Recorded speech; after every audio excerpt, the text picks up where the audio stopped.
എന്തൊരു ഉഷ്ണം. അല്ല അതെ, നിങ്ങൾ ഈ അമ്പലത്തിൽ പോകുന്ന ആദ്യമായിട്ടാണോ? ചോദിച്ചത് കേട്ടില്ലേ കുട്ടിയെ? കുട്ടി ഈ അമ്പലത്തിൽ പോകുന്നത് ആദ്യമായിട്ടാണോന്ന്? ഞങ്ങൾ ആദ്യമായിട്ടാണോ രണ്ടാമതായിട്ടാണോ പോണെന്ന് നിങ്ങൾ അറിയുന്ന എന്തിനാ? യാത്ര ചെയ്താ പോരെ. എന്താ ഇത്? എങ്ങനെയാ ആളുകളോട് സംസാരിക്കുന്ന? ഞങ്ങള് അവിടെ പോകുന്നത് ആദ്യമായിട്ടോ. അല്ല, നിങ്ങൾ ഇത്രയും ദൂരം വന്ന് ഈ അമ്പലത്തിൽ തന്നെ തൊഴാൻ എന്താ കാരണം? അത് ചേച്ചിയുടെ ഒരു വഴിപാടാണേ. എന്ത് വഴിപാട്? അതെ കുട്ടി, ഇതിനു വേണ്ടി ഞങ്ങൾ ഒരുപാട് കല്യാണം ആലോചിച്ചു. ഒന്നും നടന്നില്ല. എല്ലാ ആലോചനയും വിവാഹ നിശ്ചയത്തിന്റെ വക്ക് വരെ എത്തും, പിന്നീട് അങ്ങോട്ട് മുടങ്ങിപ്പോവും. അങ്ങനെ ഇരിക്കുമ്പോഴാ ഈ ക്ഷേത്രത്തിനെ കുറിച്ച് പറഞ്ഞു കേട്ടത്. അവിടെയുള്ള ദേവിയെ തൊഴുത് മണി കെട്ടിയ കല്യാണം നടന്നു കിട്ടുന്ന ആളുകൾ ഉറപ്പിച്ച് പറയണേ. അങ്ങനെ മണി കെട്ടാനാ ഞങ്ങൾ അങ്ങോട്ട് പോണത്. ഓഹോ, അപ്പൊ മണി കെട്ടി കല്യാണം കഴിക്കാൻ വേണ്ടി വന്നതാണല്ലേ? കൊള്ളാം. ഹേയ് അല്ലല്ല, എനിക്കങ്ങനെ മണിയടിക്കുന്ന പരിപാടിയൊന്നും ഇല്ല കേട്ടോ. അതെ, ഞാൻ ഈ കുട്ടിയുടെ മുഖലക്ഷണം ഒന്ന് പറയട്ടെ? വേണ്ട. അതുകൊള്ളാലോ, മുഖലക്ഷണം പറയാനൊക്കെ അറിയോ? പിന്നെ ഞാനിതൊക്കെ ഒരുപാട് പഠിച്ചിട്ടുള്ളതല്ലേ. എന്നാ പറയാ കേക്കട്ടെ. ഈ കുട്ടിയുടെ ഉള്ളില് സ്നേഹമുണ്ട്, പക്ഷേ ചെന്ന് ചാടുന്നത് മുഴുവൻ മണ്ടത്തരത്തിലായിരിക്കും. എന്നിട്ട് രക്ഷപ്പെടാൻ വേണ്ടി കൈയും കാലും ഇട്ട് അടിക്കും. ഈ കുട്ടി കാരണം മറ്റുള്ളവരെന്നും അപകടത്തിൽപ്പെടും. അനാവശ്യം പറയരുത്. അനാവശ്യം അല്ല കുട്ടി, ഞാൻ പറഞ്ഞ സത്യം തന്നെയാ. ജയ, നീ ഒന്നും മിണ്ടാതിരുന്നേ. ഈ കുട്ടിയോട് എന്തിനാ വഴക്കിന് പോകുന്നേ? വഴക്കിന് പോയതല്ല ചേച്ചി, ഞാൻ മുഖത്ത് കണ്ട് സത്യം പറഞ്ഞതാ. നീ അങ്ങനെ ഇപ്പൊ സത്യം ഒന്നും പറയണ്ട, ഒന്നും മിണ്ടാണ്ടിരുന്നേ. ഇയാളുടെ ഒരു സത്യം പറച്ചില്. അതെ, ഞങ്ങൾ വണ്ടിയിൽ യാത്ര ചെയ്യുന്നതൊന്ന് സമാധാനമായിട്ട് പോവാനാ. ഒന്ന് മിണ്ടാതിരിക്കാവോ? ഇയാള് പറയണത് കേട്ട് മിണ്ടാതിരിക്കാൻ ഈ നാട്ടിലെന്താ പട്ടാള ഭരണമാണോ? അതെ ചേച്ചി, ഞാൻ കല്യാണം കഴിച്ചിട്ടില്ല കേട്ടോ. അത് നേരത്തെ ചേച്ചി പറഞ്ഞിരുന്നല്ലോ. ഇയാള് കല്യാണം കഴിച്ചില്ലെങ്കിൽ ഞങ്ങളിപ്പോ എന്തോ വേണം? ചേച്ചിയെ, ചേച്ചിയുടെ ഈ അനിയത്തി ഉണ്ടല്ലോ, ആള് ഭയങ്കര പെശകാട്ടോ.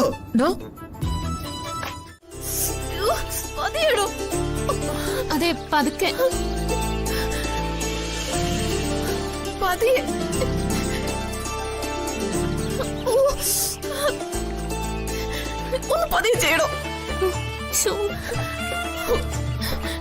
ഇത് മിക്കവാറും കീറേണ്ടി വരും. അയ്യോ എന്റെ ദൈവമേ, ഇത് കീറാനൊന്നും പറ്റില്ല ചേച്ചി.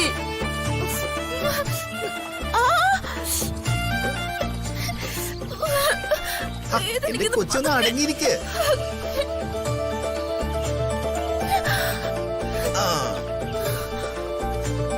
കണ്ടോ, ഇതാണ് സാധനം. അയ്യോ, ഇത്രയും വലിയ മുള്ളോ? നിന്നോട് ഞാൻ ചെരുപ്പ് ഉരുളെന്ന് പറഞ്ഞല്ലേ, ഇപ്പൊ സമാധാനായോ? ചേച്ചി, എനിക്ക് പിടിച്ചോ. പയ്യെ പയ്യെ. വേദന ഉണ്ടോ? നല്ല വേദനയുണ്ട്. ആണോ? ഇനി ചെരുപ്പിട്ടോ. നടക്ക്. പതുക്കെ. ഇതാണ് ചേച്ചി, ഇത്രയും ഹെൽപ്പ് ചെയ്തിട്ട് ഈ കുട്ടി ഒരു നന്ദി വാക്കുപോലും പറഞ്ഞില്ല. താങ്ക്സ്. എന്തുട്ട് താങ്ക്സ്? അതെ, ഒരു ചെറിയ മുള്ളെടുത്തിന് ഇത്രയും മതി. വാ ചേച്ചി ഇങ്ങോട്ട്. പോകുന്നുണ്ടില്ലേ? വാ.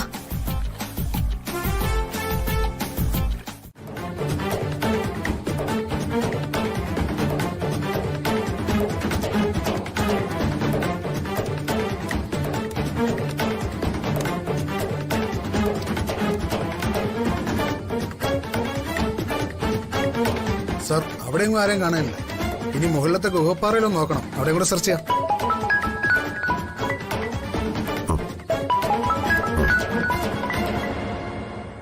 ഹലോ അമ്മേ,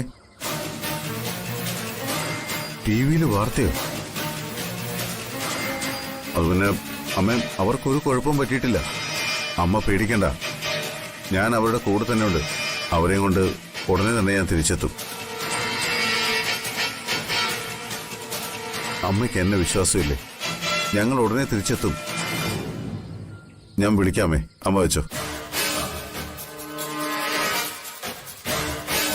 സംഭവം മീഡിയ റിപ്പോർട്ട് ചെയ്തു അല്ലേ? ഇന്നത്തെ കാലത്ത് ഒന്നും നമുക്ക് ഒരുപാട് കാലം ഒളിപ്പിച്ചു വെക്കാൻ പറ്റില്ല.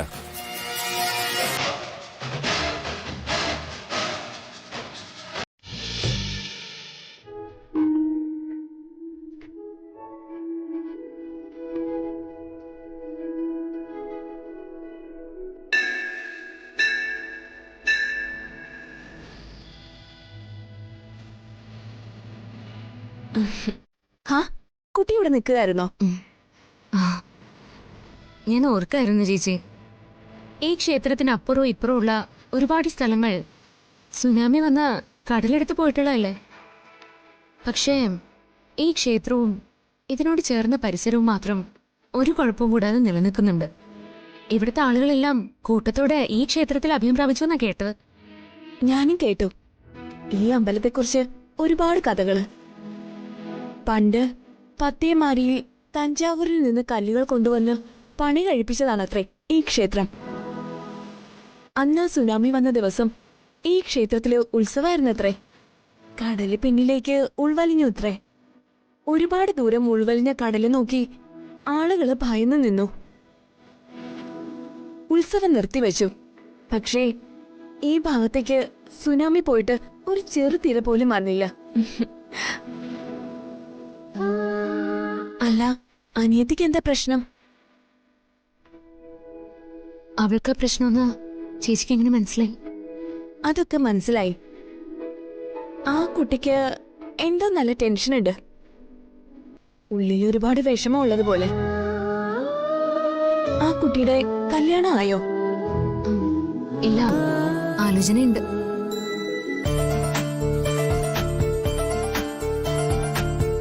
ഏതായിരിക്കും റൂം? ഹലോ ഹലോ, ഇത്തിരി ചൂടുവെള്ളം വേണമായിരുന്നേ. ഹലോ,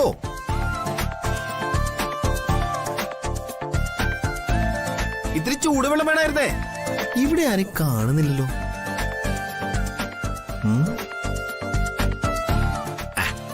എന്തായാലും കയറി നോക്കാം.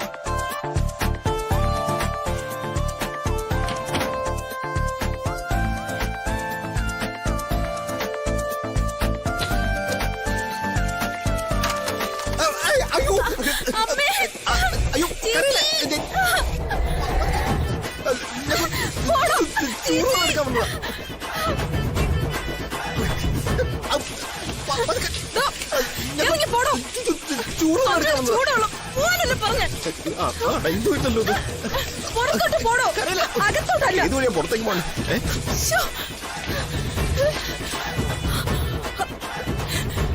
ചേച്ചി, അയാളുടെ കഷ്ടകാലത്തിനോ? ചേച്ചി എന്താ എന്റെ കാര്യം ആലോചിക്കാത്തെ? ചേച്ചിക്ക് അയാളെ എപ്പോഴാ പരിചയം? അയാളും ആ പെണ്ണും പിള്ളയും കൂടെ നമ്മുടെ വണ്ടിയിൽ വന്ന് കേറിയപ്പോ മുതലല്ലേ? അതിനു മുമ്പ് ചേച്ചി അവരെ കണ്ടിട്ടുണ്ടോ? എന്റെ പ്രിയ, നീ ഇല്ലല്ലോ. ഇല്ല. ചേച്ചി, ആ പെണ്ണുമ്പിള്ള സത്യത്തില് അവന്റെ ചേച്ചിയാണോന്ന് എനിക്ക് സംശയം. പ്രിയേ, നീ എന്തൊക്കെയാ പറയുന്നതെന്ന് നിനക്ക് തന്നെ അറിയില്ല കേട്ടോ. അവരൊരു പാവ സ്ത്രീയാ. എടിയും അവര് തനി നാട്ടുമ്പുറത്ത് ജീവിക്കുന്നവരായതുകൊണ്ടാ. പിന്നെ കള്ളന്മാരിപ്പ പല തരത്തിലാ വേഷമാറി നടക്കുന്നേ. സത്യത്തില് ഇത് പോലീസിൽ അറിയിക്കേണ്ട കേസാ. പോലീസിലോ? എന്നിട്ട് വേണം നാട്ടുകാർ മൊത്തം അറിയാൻ. പിന്നല്ലാതെ പോലീസ് വന്ന് രണ്ടിനെ പിടിച്ചു നിർത്തി നല്ല നാലെണ്ണം പൊട്ടിക്കുമ്പോ മണി പോലെ സത്യം പറയും. എടിയടി, പതുക്കെ അവര് കേക്കും. അവര് കേക്കട്ടെ, എനിക്കതിനിപ്പോ എന്തുവാ? ഈ പെണ്ണിന്റെ ഒരു കാര്യം. ചേച്ചി ഇത് മനഃപൂർവ്വ, എനിക്ക് ഉറപ്പാ. മിണ്ടാതിരിക്ക്. കള്ളൻ. കാണിച്ചു തരാം.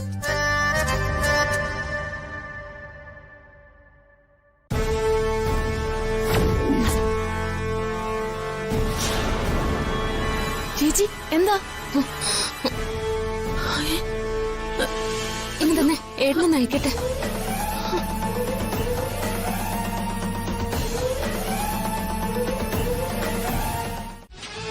ഞങ്ങളാരും ആ ഷോക്കിൽ നിന്ന് ഇതുവരെ പുറത്തു വന്നിട്ടില്ല. ഡീകെ, ഇന്നും നിനക്കുള്ളതെല്ലാം ഞാൻ നിനക്ക് നഷ്ടപ്പെടുത്തും. എല്ലാം നഷ്ടപ്പെട്ടവനായി ഡീകെ റെസ്റ്റോറന്റും അമരാവതി എന്ന വീടുമില്ലാതെ നിന്റെ മക്കളാലും മരുമക്കളാലും വെറുക്കപ്പെട്ട് നീ തെരുവിലിറങ്ങും. ഇറക്കും നിന്നെ ഞാൻ. ഇപ്പൊ നടക്കുന്നത് സാമ്പിൾ വെടിക്കട്ട. പൂരം വരാനിരിക്കുന്നതേയുള്ളൂ. ചെല്ല്, അമരാവതിയിൽ ചെന്ന് മകനെയും മരുമകളെയും ആശ്വസിപ്പിക്ക. നേരിട്ടുള്ള നമ്മുടെ കൂടിക്കാഴ്ചയ്ക്ക് സമയമായിട്ടില്ല. സമയമാവുമ്പോ ഞാൻ വരും. നമ്മൾ തമ്മിൽ മുഖാമുഖം കാണും. ആ ദിവസത്തിനായി കാത്തിരുന്നോ നീ?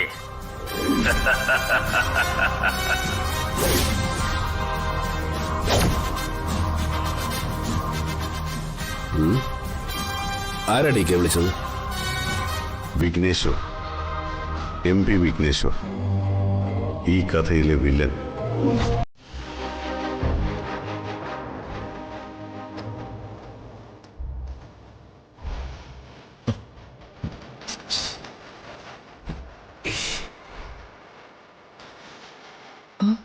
എന്തു പറ്റി ബാലു? കാലിനെന്തോ തട്ടി.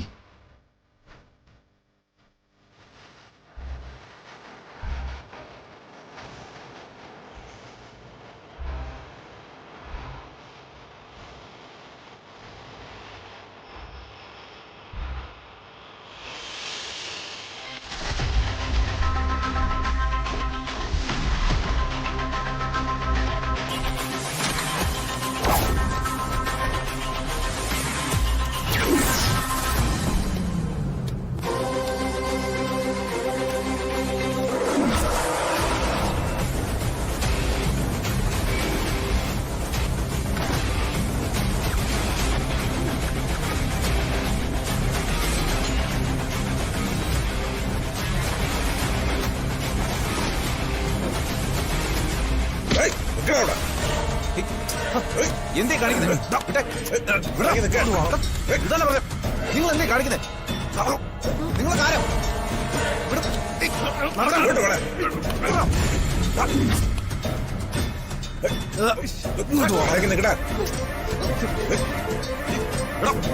ഇങ്ങോട്ട് വരാനുള്ള എന്നോട് പറഞ്ഞു.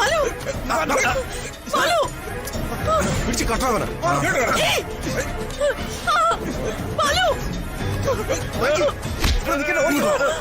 വായിച്ചു വായിച്ച് ഇങ്ങോട്ട് നടക്കും വായിച്ച്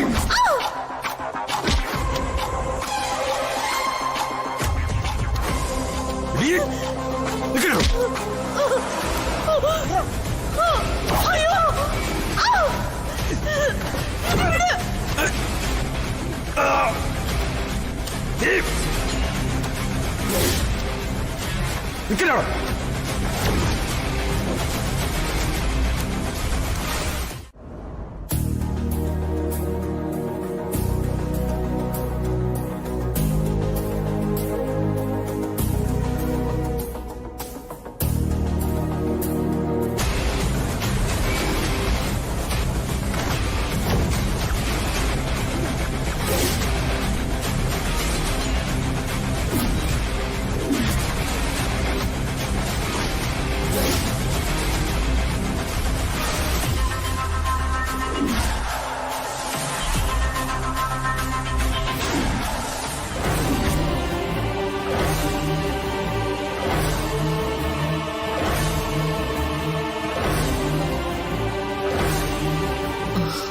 എന്താടോ?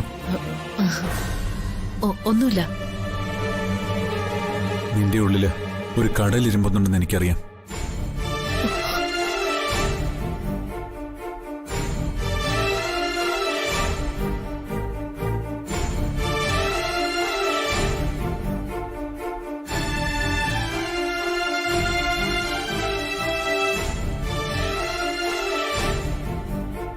ഈ കുടുംബത്തിനു വേണ്ടി നീ അനുഭവിച്ച വേദനയ്ക്ക് പകരം തരാൻ എൻ്റെ കയ്യിലിതേ ഈ സ്നേഹം മാത്രമേ ഉള്ളൂ.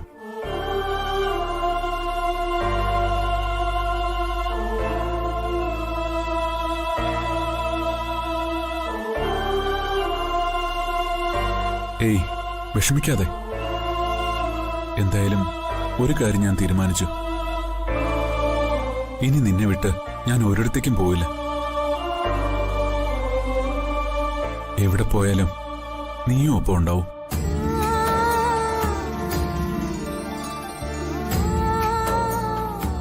ലൈഫ് വളരെ ചെറുതാ. ഒരു ഭാഗം കുട്ടിക്കാലം, പിന്നൊരു ഭാഗം വാർദ്ധക്യം.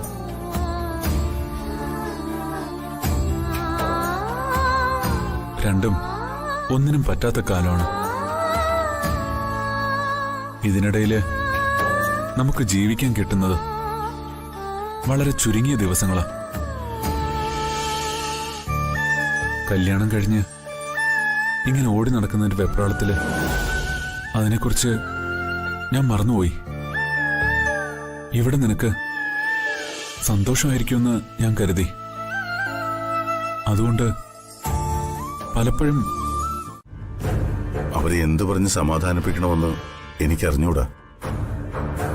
അപ്പോ ശത്രു യുദ്ധം തുടങ്ങിക്കഴിഞ്ഞു അല്ലേ ഏട്ടാ?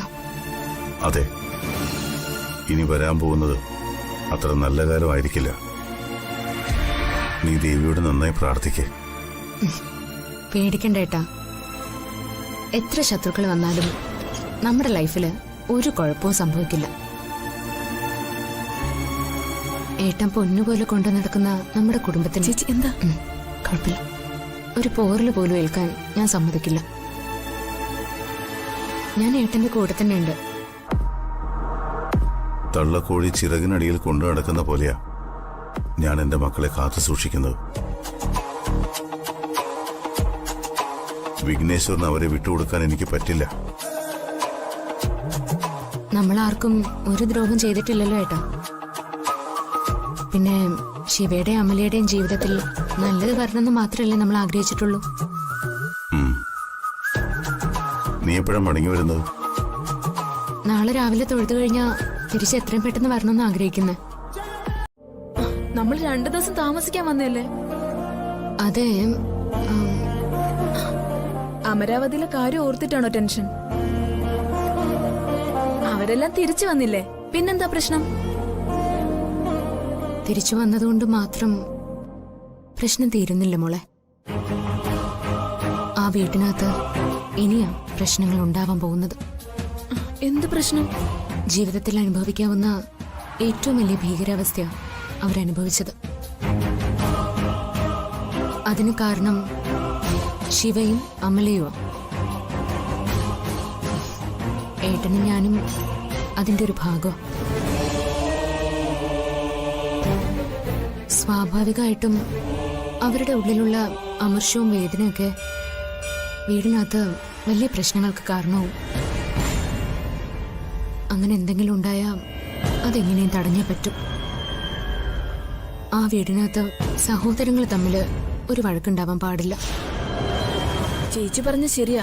ഓ, ആ വീഡിയോ കണ്ടപ്പോ ഞാൻ തന്നെ പേടിച്ചുപോയി.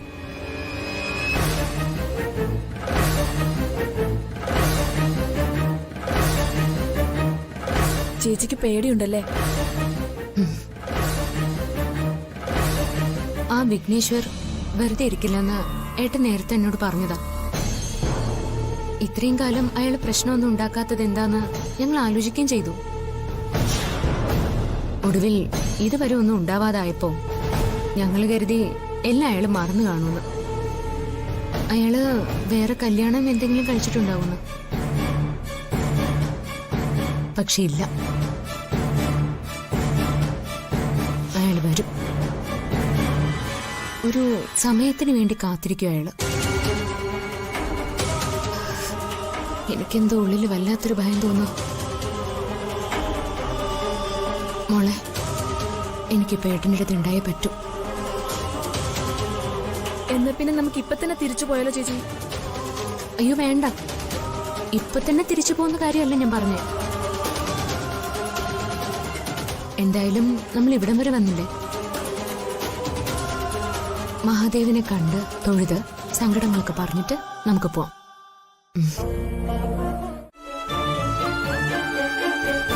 ഇതുപോലുള്ള പ്രശ്നങ്ങളൊന്നും പരിഹരിക്കാൻ അവർക്കറിയില്ല.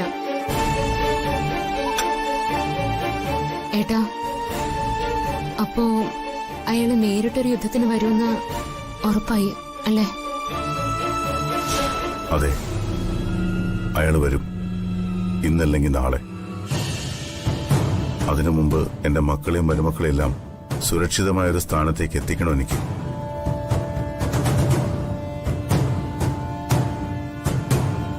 ജ്യോതി, ശിവയ്ക്ക് വേണ്ടി നമ്മൾ അമലയെ കൊണ്ടുവന്നത് ഒരു തെറ്റായിപ്പോയോ? ഒരിക്കലും ഇല്ല ഏട്ടാ. സ്വന്തം കൂടപ്പിറപ്പുകളുടെ ജീവിതം സംരക്ഷിക്കേണ്ടതും നമ്മുടെ കടമയാ, ബാധ്യതയാ. അതിനുവേണ്ടി ഏതറ്റം വരെ പോകേണ്ടി വന്നാലും അതിലൊരു തെറ്റുമില്ല. MP വിഘ്നേശ്വർ, അകലെയിരുന്ന് കരുക്കൾ നീക്കുന്ന ശത്രു. അയാൾ വരും. ഇനി അങ്ങോട്ടുള്ള കാലം നമുക്ക് കുറച്ച് ബുദ്ധിമുട്ട് തന്നെയായിരിക്കും. അതൊന്നും സാരമില്ല ഏട്ടാ. എന്തും സഹിക്കാൻ തയ്യാറായിട്ടല്ലേ ഞാൻ ഏട്ടന്റെ കൂടെയുള്ളത്. എല്ലാവർക്കും കൊടുത്ത വാക്കുകൾ എനിക്ക് പാലിച്ചേ പറ്റൂ. പ്രിയയുടെ കല്യാണവും എത്രയും വേഗം നമുക്ക് നടത്തണം. ആശാലതേ, ആശാലതേ, എന്താ മനുഷ്യ? ആ ഇവിടെ നിൽക്കുന്ന വാ. നോക്കിയേ. അയ്യോ, എന്നെ നോക്കാനല്ല, ഈ ഫോണിലോട്ടൊന്ന് നോക്കിയേ. പിന്നെ നിങ്ങളെ നോക്കിയാലും മതി. ഇവിടെ തന്നെ. ആരാ ഇത്? ഇതാണ് സുധീഷ്. നാളെ പ്രിയയെ പെണ്ണ് കാണാൻ വരുന്ന പയ്യൻ. കണ്ടോ, കൊള്ളാവോ? കൊള്ളാമോന്ന് എന്നോട് ചോദിച്ചിട്ട് എന്താ കാര്യം? അവളല്ലേ ഉത്തരം പറയേണ്ടത്. അല്ല, മരുമകനാകാൻ പോകുന്ന പയ്യനെ നിന്നെ കൂടെ ഇഷ്ടപ്പെട്ടു എന്ന് അറിയണമല്ലോ, അതാ ചോദിച്ചു. പിന്നെ നിങ്ങൾ അവളെ കൊണ്ടുപോയി കാണിക്കും മനുഷ്യ. എന്നാ നീ കൂടെ വാ. ഞാനെങ്ങും വരുന്നില്ല. നിങ്ങൾ കൊണ്ടുപോയി കാണിച്ചാൽ മതി. നിങ്ങളോടാവുമ്പോ അവളെ എന്താണെങ്കിലും പറയും. അതൊന്നും സാരമില്ല, നമുക്ക് ഒരുമിച്ച് ചോദിക്കാം. നീ വാ, ചോദിക്കാം, വാന്നേ. വേണ്ട. മോൾ ഇറങ്ങി വരുന്നുണ്ട്, പോയി ചോദിക്ക. ചെല്ലേ. മോളെ. എന്താ അച്ഛാ? DK നിന്നോടൊരു കാര്യം പറയാൻ പറഞ്ഞു. എന്ത് കാര്യം? ഒരു പയ്യന്റെ ഫോട്ടോ അയച്ചു തന്നിട്ട് അത് മോളെ കാണിക്കാൻ പറഞ്ഞു. മോക്ക് ഇഷ്ടപ്പെടുന്നെങ്കിൽ നമുക്കത് ആലോചിക്കാം. ഇതാ പയ്യൻ. വേണ്ട അച്ഛാ, എനിക്ക് ആരെയും കാണണ്ട. കാണണ്ട? നീ എന്തോ ഈ പറയുന്നേ? എനിക്കിപ്പൊ കല്യാണം വേണ്ട.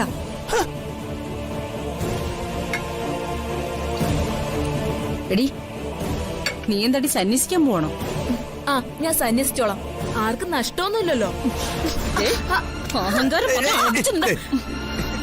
നീ ഒന്ന് സമാധാനത്തോടെ സംസാരിക്കും കൊച്ചിനോട്. ഇവളുടെ ഈ വർത്താനത്തിന് എന്ത് സമാധാന സുധേട്ടാ പറയേണ്ടത്? അമ്മേ, നിങ്ങൾ ഇനി എത്ര വഴക്ക് പറഞ്ഞാലും കൊന്നാലും ഞാൻ ഇനി ഒരു കല്യാണത്തിന് തയ്യാറാവില്ല. നിങ്ങളൊന്ന് ഏട്ടനോട് പറഞ്ഞേക്ക്. നീ പിന്നെ ചേട്ടന് വാക്ക് കൊടുത്തതോ? ഞാൻ ഏട്ടന് വാക്ക് കൊടുത്തതാ, പക്ഷെ ഞാൻ ആ വാക്ക് പാലിക്കുകയും ചെയ്യും. പക്ഷെ എനിക്കതിന് കുറച്ച് സമയം വേണം. എത്ര സമയം? അതെനിക്ക് പറയാൻ പറ്റില്ല. മോളെ. എന്താ അച്ഛാ? എന്റെ മോളെ, ഇത് അങ്ങനെ അനിശ്ചിതമായിട്ട് നീട്ടാൻ പറ്റുന്ന കാര്യമല്ല. അച്ഛാ, അച്ഛൻ ചേട്ടനോട് എനിക്ക് ചെക്കനെ ഇഷ്ടപ്പെട്ടില്ല എന്ന് പറഞ്ഞാ മതി. അപ്പൊ ഏട്ടൻ മാറ്റി വെച്ചോളൂ. അങ്ങനെ 2-3 തവണ ആവുമ്പോ എനിക്ക് കുറച്ച് സമയം കിട്ടും. ഓ, അത് ശരി. അപ്പൊ ഓരോന്നോരോന്നായിട്ട് മുടക്കാനാണ് നിന്റെ പരിപാടി. അത് നടക്കത്തില്ലടി. ഞാനത് സമ്മതിക്കത്തില്ല. അവര് പെണ്ണ് കാണാൻ വരികയും ചെയ്യും, ഈ കല്യാണം നടക്കുകയും ചെയ്യും.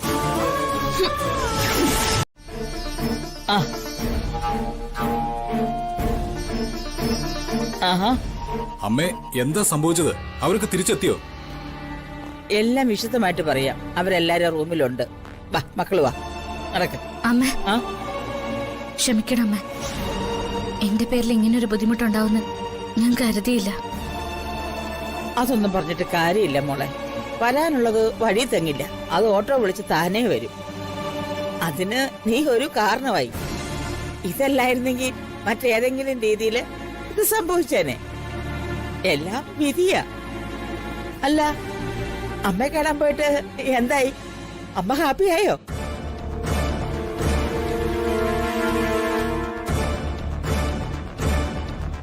What happen? ഇല്ലമ്മേ, ഞങ്ങളെ കാണാൻ അമലയുടെ അമ്മ കൂട്ടാക്കിയില്ല.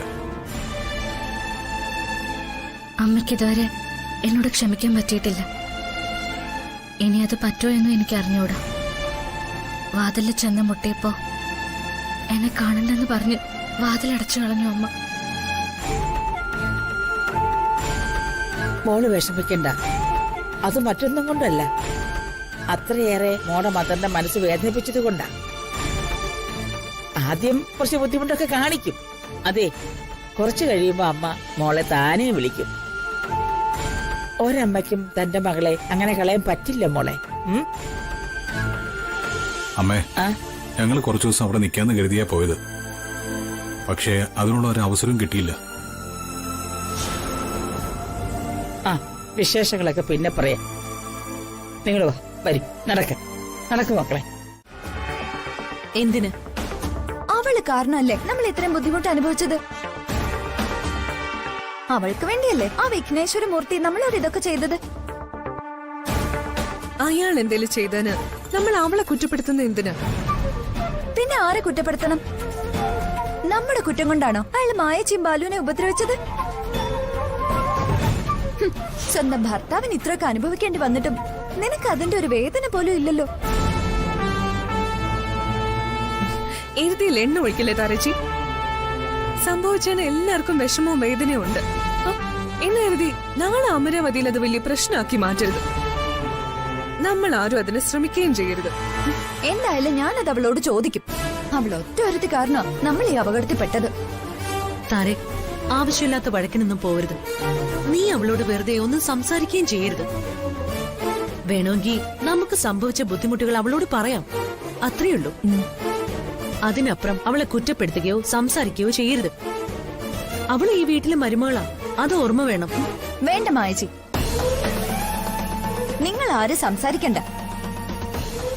ഞാൻ അവളുടെ മുന്നിൽ പോയി 2 സ്തുതി പാടി വേണമെങ്കിൽ ഒരു മാല ഇട്ട് അനുമോദിച്ചിട്ട് വരാം. അല്ല പിന്നെ നിങ്ങൾ വരുന്നില്ലെങ്കിൽ വരണ്ട, ഞാൻ പോയി ചോദിക്കും.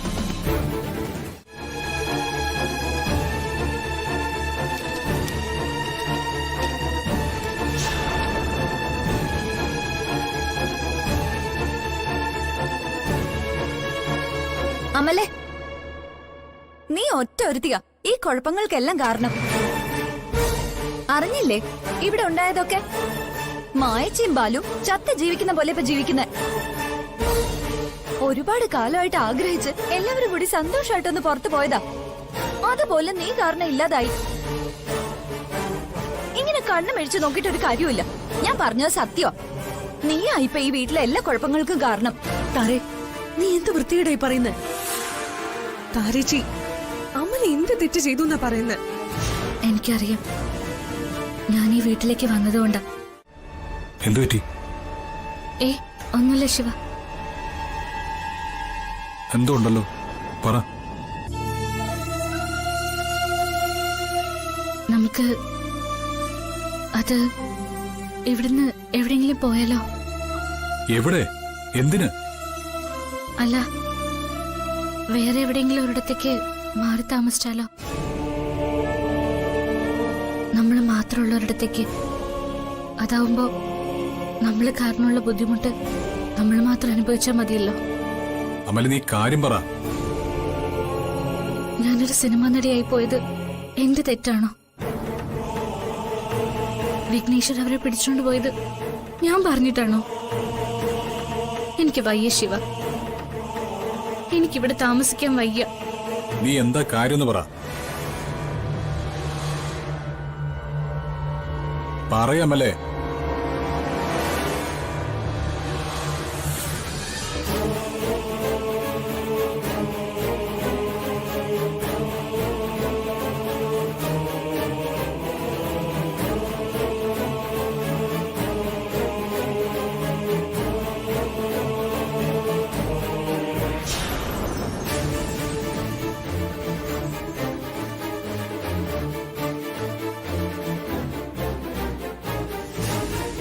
ശിവ, ഞാനത് പറഞ്ഞു എന്ന് കരുതി ശിവ പോയി അവരോട് ചോദിക്കൊന്നും വേണ്ട കേട്ടോ.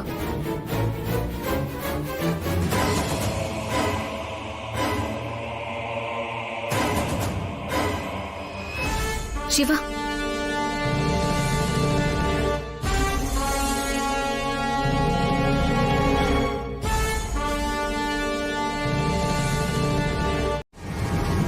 നിങ്ങളാരും ചെറിയ കുട്ടികളൊന്നുമല്ല. നിങ്ങളെ തല്ലി പഠിപ്പിക്കാനോ വഴക്ക് പറഞ്ഞ് നേരെയാക്കാനോ ഇനി പറ്റൂല. തിരിച്ചറിവും വിവേകവും ഏതെങ്കിലും സൂപ്പർ മാർക്കറ്റിൽ നിന്ന് വാങ്ങിത്തരാനും പറ്റില്ല. ഇത്രയും നാളത്തെ ജീവിത അനുഭവത്തിൽ നിന്ന് അത് മനസ്സിലാക്കാൻ പറ്റിയില്ലെങ്കിൽ നിങ്ങളുടെ ജീവിതം തന്നെ പരാജയമായി പോകുന്നേ. മായേ, വീട്ടിലുള്ളവർ വിചാരിക്കുമ്പോൾ മാത്രമല്ല, വന്നു കയറുന്നവരും കൂടി ആ വീട് തങ്ങളുടെ സ്വന്തം വീടാണെന്ന് കരുതുമ്പോഴാണ് ഏതൊരു വീട്ടിലും സന്തോഷവും സമാധാനവും ഉണ്ടാവുന്നത്. നിർഭാഗ്യവശാൽ നിങ്ങൾ പരാജയപ്പെട്ടു. ഇങ്ങനെ കുറ്റവാളികളെ പോലെ എന്റെ മുന്നിൽ മുഖം കുനിച്ച് നിൽക്കേണ്ടി വന്നത് നിങ്ങളുടെ മാത്രം കുറ്റമാണ്. അമലയെ ചോദ്യം ചെയ്യാനും ശാസിക്കാനുള്ള അധികാരം നിങ്ങൾക്ക് ആര് തന്നു? താരേ, ഇടയ്ക്കൊക്കെ വിഡ്ഢിവേഷം കെട്ടാം, പക്ഷെ എപ്പോഴും അത് ചെയ്യുന്നത് നിനക്ക് തന്നെ അപമാനമാണ്. സ്ഥാനം കൊണ്ട് അമല നിങ്ങൾക്കൊക്കെ ആരാ? അമല നിങ്ങൾക്ക് ആരാണെന്ന്? ചെറിയമ്മായിയമ്മ ആണല്ലോ. ജ്യോതിയുടെ അതേ സ്ഥാനം തന്നെയാ ഈ വീട്ടിൽ അമലയ്ക്കുള്ളത്. താരയ്ക്ക് ഒരബദ്ധം പറ്റിയതാ. ഞങ്ങള് താരേച്ചയെ തടയാൻ നോക്കിയതാ. അപ്പോഴേക്കും താരേച്ച എന്തൊക്കെയോ പറഞ്ഞു. സോറി ഡിക്ക്. നാവിനെ നിയന്ത്രിക്കാൻ ശീലിച്ചില്ലെങ്കിൽ വാക്കുകൊണ്ട് മരിക്കുമെന്നൊരു പഴഞ്ചൊല്ലുണ്ട്. അത് ഏറ്റവും കൂടുതൽ ഓർക്കേണ്ടത് താരയാ. സോറി ഡിക്കെ, താരയെ ഞങ്ങൾ പറഞ്ഞു മനസ്സിലാക്കിക്കോളാം. ആ MP വിഘ്നേശ്വരന്റെ ആൾക്കാര് മായച്ചയും ബാലുവിനെയും തട്ടിക്കൊണ്ടുപോയി എന്തെങ്കിലും ചെയ്തിരുന്നെങ്കിലോ? അമല കാരണല്ലേ അതൊക്കെ സംഭവിച്ചത്? ആര് പറഞ്ഞു അമല കാരണമാണെന്ന്? ഞാനാണ് അമലയെ കൂട്ടിക്കൊണ്ടുവന്നത്. എന്റെ അനിയന്റെ ഭാര്യയാണ് അവള്. ഇനി മേലിൽ ഇതുപോലൊരു സംഭവം ആവർത്തിച്ചാൽ അതിന് ഉത്തരവാദികൾ ആരായാലും പിന്നെ അവർ ഈ വീട്ടിലുണ്ടാകില്ല. മനസ്സിലായല്ലോ?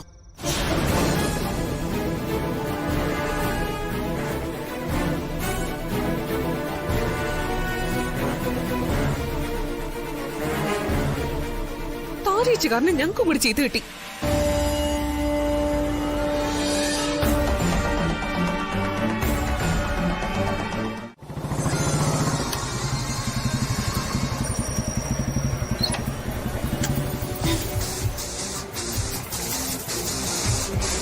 പ്രിയ, എനിക്ക് നിന്നോട് സംസാരിക്കാനുണ്ട്. എനിക്കൊന്നും കേൾക്കാനില്ല.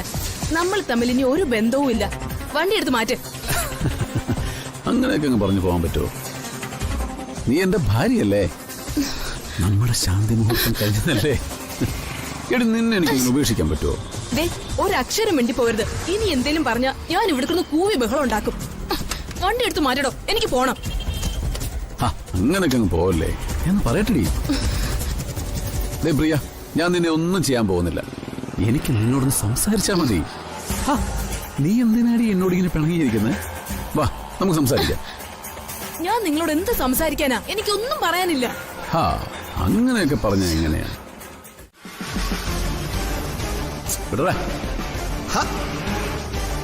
എന്താണ് നിനക്ക് പറയാനുള്ളത്? ഞാനേ അഡ്വക്കേറ്റ് ജയപ്രകാശ. രാജീവിന്റെ കേസ് വാദിക്കുന്നതേ ഞാനാ. നിന്നെ ഞാൻ അകത്താക്കും. ആരാ മോളേത്? അതെന്റെ പിന്നാലെ നടക്കുന്നൊരു ശല്യമാ. ശരിക്കും ദുരന്തം. ചേച്ചി, ജയപ്രകാശിനെ ഒന്നെങ്കിൽ വിളിക്കോ? ആ ദുഷ്ടനോട് സംസാരിച്ച് നിൽക്കാൻ പറ്റില്ല. അതൊന്നും സാരില്ല. അതൊക്കെ അവൻ ശരിയാക്കിക്കോളും.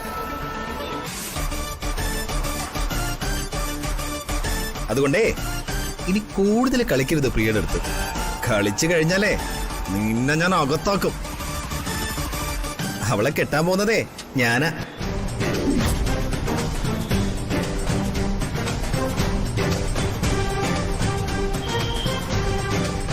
എന്താ ഇപ്പൊ നിനക്ക് സമാധാനായോ?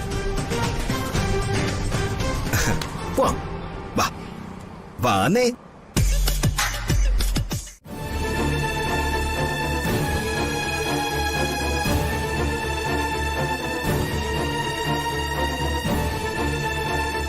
നീ ഇതൊന്നും എന്നോട് പറഞ്ഞിട്ട് ഒരു കാര്യമില്ല പ്രിയ. നിന്റെ കാര്യത്തില് ഏട്ടനൊരു തീരുമാനം എടുത്തിട്ടുണ്ട്. ഇനിയിപ്പോ ചേച്ചിയുടെ ഭർത്താവിന് അതിനുള്ള അവകാശം ഇല്ല എന്നാണ് നീ പറയുന്നതെങ്കിൽ ഞാനത് ഏട്ടനോട് പറയാം. ചേച്ചി എന്തിനാ ഇങ്ങനെ എഴുതപ്പുറം വായിക്കുന്നത്? ഞാൻ എപ്പോഴെങ്കിലും അങ്ങനെ പറഞ്ഞിട്ടുണ്ടോ, പെരുമാറിയിട്ടുണ്ടോ? മനുഷ്യന്മാരുടെ കാര്യമല്ലേ പ്രിയമോളെ. മനസ്സ് പറയുന്നത് മുമ്പും പിമ്പും ആലോചിക്കാതെ പെരുമാറുന്നവരാ ആളുകളിൽ പലരും.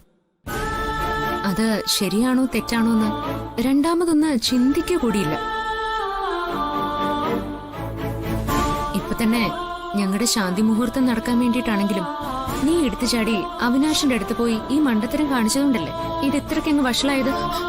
അതുകൊണ്ടല്ലേ ചേച്ചി ഏട്ടൻ അയാളെ വിട്ടത്. മോളെ, നിനക്ക് ഏട്ടനെ അറിഞ്ഞൂടാത്തോണ്ടാ നീ ഇങ്ങനെയൊക്കെ പറയുന്നത്. ഏട്ടനെ രക്ഷിക്കാൻ ഏട്ടനെ അറിഞ്ഞൂടെ, അല്ലാതെ നീ പോയിട്ടും. മോളെ, ഏട്ടൻ പറയുന്നത് നീ ഒന്ന് സമ്മതിക്ക്. ദേ, ആദ്യം അവര് നിന്നെ വന്നൊന്ന് കാണട്ടെ.